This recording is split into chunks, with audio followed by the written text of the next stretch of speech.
Mari kita baca firman Tuhan di kitab Yosua pasal 10 ayat 12 sampai 14. Lalu Yosua berbicara kepada Tuhan pada hari Tuhan menyerahkan orang Amori itu kepada orang Israel.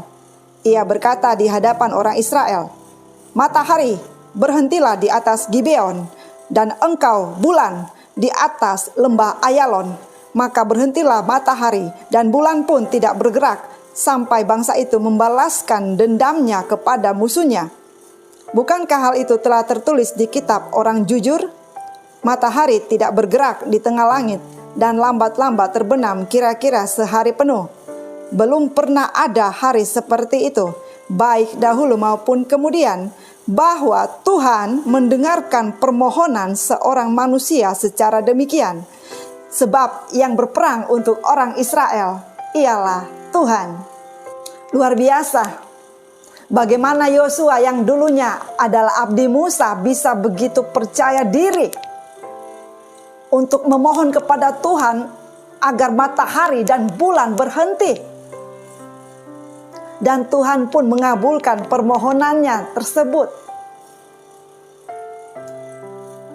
Bagaimana Yosua bisa begitu yakin bahwa itu bisa terjadi? Yosua punya alasan bahwa Tuhan akan mendengarkan dan mengabulkan permohonannya tersebut. Kita baca di Yosua pasal 10 ayat yang ke-8.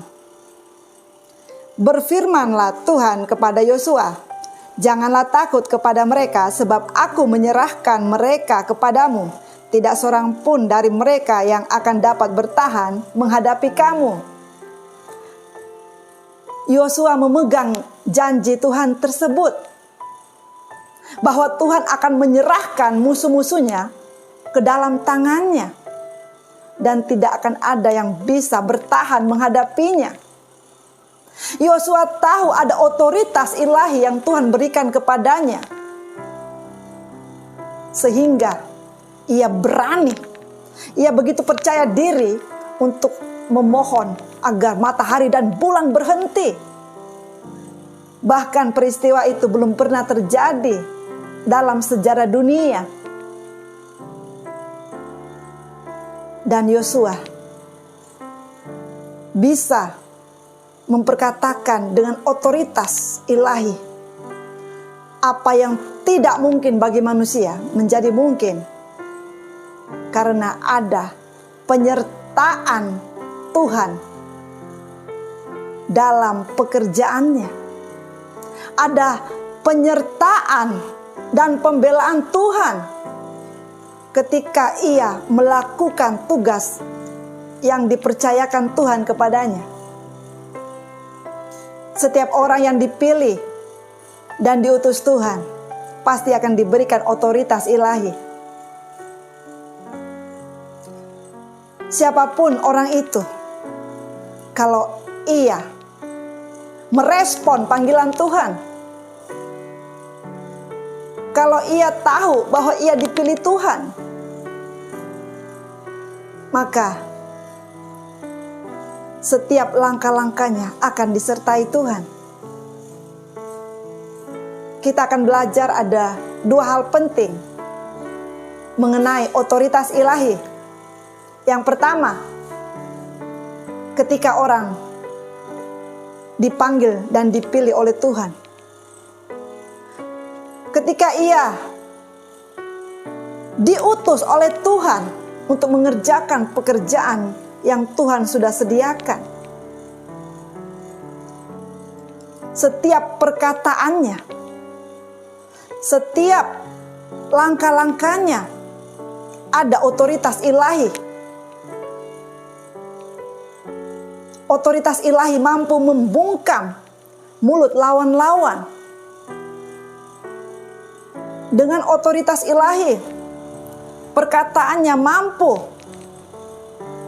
memberikan jalan keluar ketika tidak ada jalan. Mampu membuat yang kelihatannya mustahil menjadi tidak mustahil. Membuat yang tidak ada menjadi ada. Karena ada penyertaan Tuhan di dalam setiap perkataannya.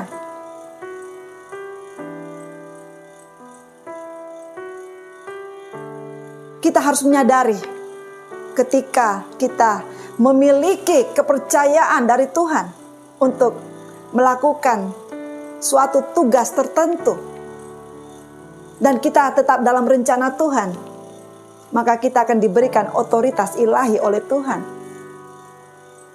Yang kedua,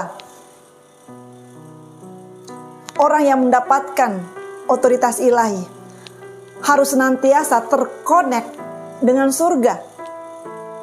Frekuensinya harus tepat dengan frekuensi yang Tuhan mau. Jangan keluar dari frekuensi yang Tuhan sudah tetapkan. Ia harus memiliki hati yang seirama dengan hati Bapa, sehingga ia tidak gegabah menggunakan otoritas ilahi yang Tuhan berikan kepadanya. Sehingga ia tidak akan keluar daripada maksud dan rencana Tuhan dalam hidupnya. Orang yang menyadari bahwa ia memiliki otoritas ilahi, ia tidak akan sombong karena ia tahu itu adalah pemberian Tuhan, bukan untuk disombongkan. Itu adalah kasih karunia Tuhan yang diberikan kepadanya untuk bisa menyelesaikan pekerjaan yang Tuhan berikan dan percayakan kepadanya. Otoritas ilahi akan membuat seseorang semakin kuat, semakin percaya diri, semakin beriman bahwa Tuhan akan berada di pihaknya, menyertai setiap langkah-langkahnya. Itu akan membuktikan bahwa ada kuasa Tuhan yang menyertainya. Karena tidak semua orang bisa dipilih Tuhan. Karena tidak semua orang bisa melakukan pekerjaan yang Tuhan perintahkan.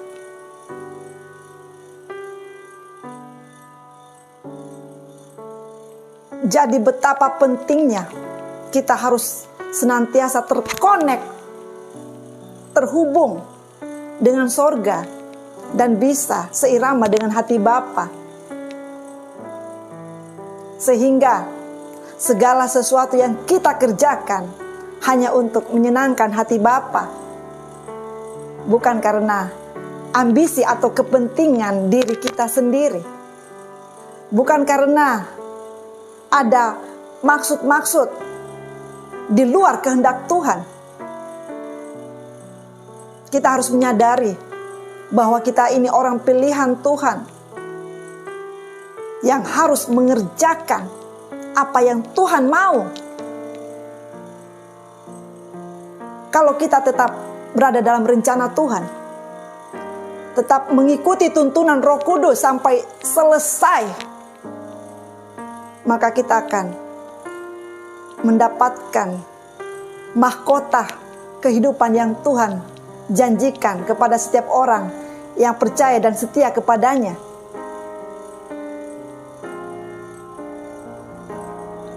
Jangan salah menggunakan otoritas ilahi yang Tuhan berikan kepada kita.